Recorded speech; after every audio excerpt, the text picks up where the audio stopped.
Hello friends, मैं CM नित्यान आपका स्वागत करता हूं आपके अपने यूट्यूब चैनल पर। दोस्तों, आज की वीडियो यहां पर इनकम टैक्स के लेटेस्ट अपडेटेड स्टेटस को लेकर है। इनकम टैक्स जो रिटर्न्स है अब यहां पर प्रोसेसिंग काफी फास्ट हो चुकी है। जो आईटीआर 1, 2 एंड 4 के केसेस है वो ज्यादातर यहां पर रिफंड देखने के लिए मिल रहे हैं। बड़े रिफंड्स भी यहां पर जारी किए जा रहे हैं। लास्ट वीडियो मैंने यहां पर अपलोड की थी, इसमें रिफंड है वो 60,000 अबव आया था। एक और रिफंड है जो कि यहाँ पर 85,000 अबव का यहाँ पर जारी किया गया है। अभी लेटेस्ट एक और वीडियो मैं यहाँ पर आपके साथ शेयर कर रहा हूँ। आप इस वीडियो को शेयर जरूर कीजिएगा। ध्यान रहे, इनकम टैक्स की केवल ऑफिशियल वेबसाइट के द्वारा ही आपको अपना जो रिफंड है उसको चेक करना होगा, और किसी भी फेक लिंक या किसी अदर वेबसाइट पर जाकर कोई चेकिंग नहीं करनी है। यहाँ पर कोलस करके कुछ इन्फॉर्मेशन डिटेल्स दी गई है, ये ऑफिशियल नंबर्स हैं, आप इस पर भी इंक्वायरी कर सकते हैं। तो सबसे पहले हम यहाँ पर लॉगिन करेंगे। अब आपको लॉगिन करने के बाद अपना पैन नंबर डालना है, पासवर्ड डाल के ये चेक करना होगा स्टेटस। तो ये मोबाइल से भी कर सकते हैं आप, डेस्कटॉप लैपटॉप से भी कर सकते हैं। मोबाइल में इसका व्यू जो है डिफरेंट टाइप से आ रहा है। अभी जो मैं यहाँ पर लेटेस्ट केस बता रहा हूँ ये आईटीआर 4 का केस है। आईटीआर तो इसमें लास्ट मंथ फाइल की गई थी, लेकिन वो क्या हुआ था कि जो है ई वेरीफाई नहीं की गई थी। तो जैसे ही क्या हुआ, वो यहाँ पर साइन करके जो सीपीसी बेंगलुरु है वहां पर साइन की गई थी। जैसे वो अपडेट हुई है, जिस दिन आईटीआर रिसीव हुई नेक्स्ट डे में प्रोसेस होकर रिफंड भी यहाँ पर जारी कर दिया गया है। सबसे पहले मैं यहाँ पर लॉगिन करके आपको स्टेटस चेक कराऊंगा। पूरी वीडियो को एंड तक देखिएगा और वीडियो में कमेंट करिएगा अगर आपका रिफंड आ गया है तब भी और नहीं आया तब भी। आपका कौन सा आईटीआर था, कब आपने फाइल किया था, रिफंड का अमाउंट कौन सा था, आईटीआर फॉर्म कौन सा था। सबसे पहले मैं यहाँ पर लॉगिन कर लेता हूँ। मैं आपको स्टेटस दिखा देता हूँ। ई फाइल में जाकर यहाँ व्यू फाइल रिटर्न्स पर चेक करेंगे। ठीक है, तो जो केस है वो आईटीआर 4 का केस है, और इसमें जो है मैं आपको वीडियो डिटेल्स में ले जाकर अभी पूरा स्टेटस चेक कराऊंगा। ये जो रिटर्न है यहाँ पर ये जुलाई एंड में फाइल हुई थी, और चूंकि यहाँ पर ई वेरीफाई नहीं हो पाई थी तो इसको साइन करके जो कॉपी है वो यहाँ पर सेंड की गई थी। तो ये 19 तारीख को रिसीव हुई है, 20 तारीख को प्रोसेसिंग में गई है, और 20 तारीख को प्रोसेस में रिफंड भी हो चुकी है। इसका जो रिफंड है वो भी अकाउंट में क्रेडिट हो चुका है। चलिए अब यहाँ पर हम इसका एक बार व्यू डिटेल्स पर क्लिक करके मैं स्टेटस भी चेक करवा देता हूँ। सबसे पहले इसकी आईटीआर की डेट देखिए। आईटीआर 4 का केस है, इसकी जो लास्ट डेट है वो 31 अगस्त है। ठीक है, तो ड्यू डेट के अंदर ही फाइल की गई है। तो जो आईटीआर फाइलिंग की डेट है वो 4 तारीख है, 4 अगस्त। ये इसकी प्रोसेसिंग की टाइम है। तो देखिए टाइम जो है वो ऑटोमेटेड मैनर में रहता है।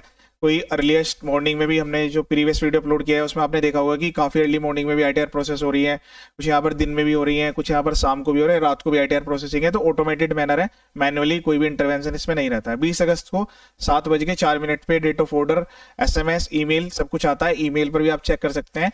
वैसे इसका इंटीमेशन ऑर्डर जनरेट होता है 143(1) की इंटीमेशन, उसमें 3 कलर की हो सकती है। तो अब 143(1) की इंटीमेशन जो है वो 3 कलर में हो सकती है कि आपकी ग्रीन जो कि आपका रिफंड यहाँ पर शो करता है, रेड में डिमांड आती है, और जो ब्लू रंग है उसमें नो डिमांड नो रिफंड। ठीक है, चलिए मैं आपको इसका स्टेटस भी एक बार चेक कराता हूँ। नो रिफंड स्टेटस पर आप क्लिक करेंगे, उसके बाद यहाँ से सस्पेंडेड सेलेक्ट करेंगे। तो यहाँ पर लिखा हो रहा है कि जो रिफंड है ये यहाँ पर सेंड किया गया है बैंकर को, लेकिन ये क्रेडिट हो चुका है। तो अभी इसका यूटीआर नंबर यहाँ पर अपडेट होना बाकी है। तो जैसे ही यहाँ पर यूटीआर नंबर अपडेट हो जाता है तो यहाँ पर आप अपने बैंक में भी जाकर वो चेक करा सकते हैं यूटीआर नंबर को, अगर क्रेडिट नहीं होता है। वैसे मोस्टली केस में क्रेडिट हो जाता है जब यूटीआर नंबर जनरेट होता है। अदरवाइज यहाँ पर लिखा जाता है कि भाई आपका जो रिफंड है वो फेल्ड हो गया है, तो आप उसको यहाँ पर रीसू के लिए रिक्वेस्ट भी सबमिट कर सकते हैं। रीसू रिक्वेस्ट तभी आएगी जब वो फेल्ड होगा। अभी तो यहाँ पर ब्लैंक आ रहा है, कोई पुराना रिफंड भी यहाँ पर फेल्ड नहीं है पिछले सालों में भी। एक आपको जो है अपनी जो आउटस्टैंडिंग डिमांड है उसको एक बार चेक कर लेना है कि पुरानी कोई डिमांड तो नहीं है।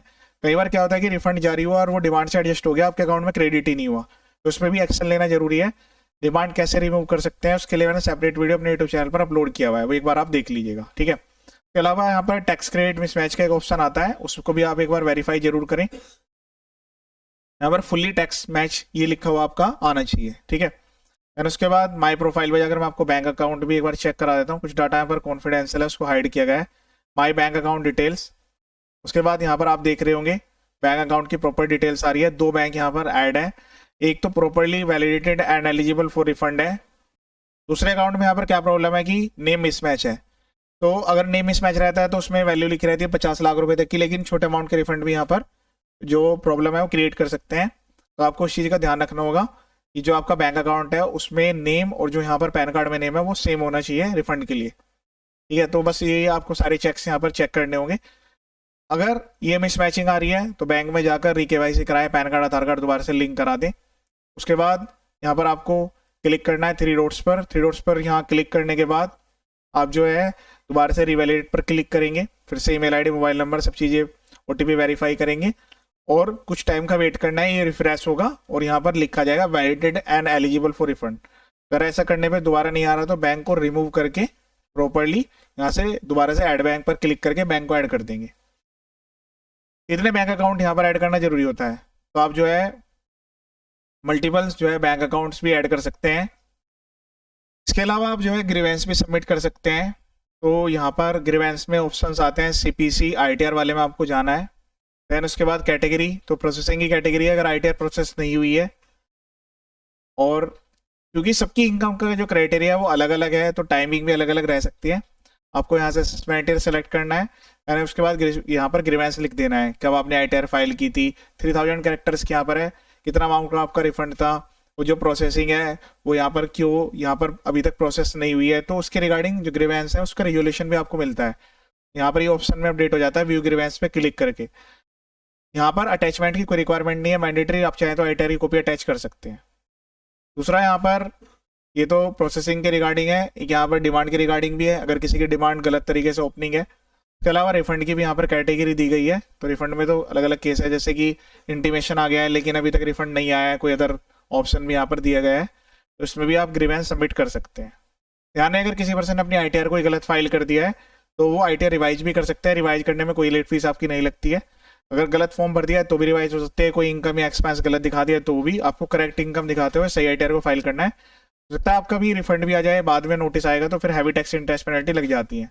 कोई भी टाइप की एक्टिविटी आपको नहीं करनी, सही तरीके से अपनी आईटीआर को फाइल करके अगर एलिजिबल रिफंड है तभी क्लेम करना है। तो लेटेस्ट वीडियो फर्दर वीडियो में फिर से अपडेट करूंगा। जैसे ही फर्दर आईटीआर 3 की प्रोसेसिंग स्टार्ट होगी, अलग अलग अमाउंट के जो भी रिफंड्स आते रहेंगे, तो यहाँ पर मैं वीडियोज अपलोड करते रहता हूँ। आईटीआर 1, 2, 3, 4 सबके लिए डिटेल वीडियो अवेलेबल है। जीएसटी इनकम टैक्स के भी काफी सारे बेसिक फाइलिंग रजिस्ट्रेशन के वीडियो यहाँ पर दिए गए हैं। चैनल का पर्पज फुली एजुकेशनल है। वीडियोज को देखें और शेयर जरूर करें। ये वीडियो देखने के लिए थैंक यू सो मच।